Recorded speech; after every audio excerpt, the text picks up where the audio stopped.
இடம்பொருள் நேயர்களுக்கு வணக்கம். யூடியூபர் இர்ஃபான் இருக்கார்ல, அவரோட ஒய்ஃப் வந்து பிரெக்னெண்டா இருக்காங்க அப்படிங்கறனால அந்த குழந்தை பாயா கேர்ளா அப்படிங்கிற மாதிரி ஜெண்டர் ரிவீலிங் வீடியோ அப்படிங்கிற மாதிரி நேற்று ஒரு வீடியோ விட்டுருந்தாருப்பா.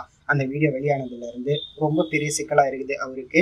எதனால அப்படின்னு பார்த்தோம்னா, இந்தியாவில் இதை தடை பண்ணியிருக்கிறாங்க. இந்தியாவில் பிறக்க போற ஒரு குழந்தை வந்து ஆனா பெண்ணான்ட்டு சட்டப்படி சொல்லக்கூடாது அப்படிங்கிற மாதிரி வந்து ரூல் இருக்குது. அப்படி அந்த ரூல் மீறி பண்ணாங்க அப்படின்னா அவங்களுக்கு 7 வருட சிறை தண்டனை அப்படிங்கிறது இந்தியாவில் வழக்கத்துல இருந்து வந்துட்டு இருக்குது.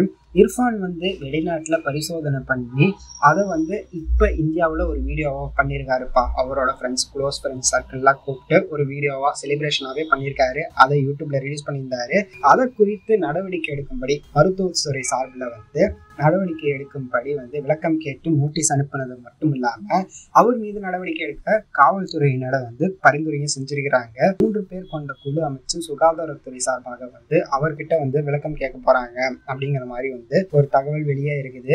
ஸோ இது வந்து அவர் மீது தவறு அப்படின்னு நிரூபிக்கப்பட்டா 7 வருடம் சிறை தண்டனை அனுபவிப்பார் அப்படிங்கிற மாதிரி தான் தெரியுது. வெயிட் பண்ணி பார்க்கலாம் என்ன நடக்க போகுது அப்படிங்கிறத.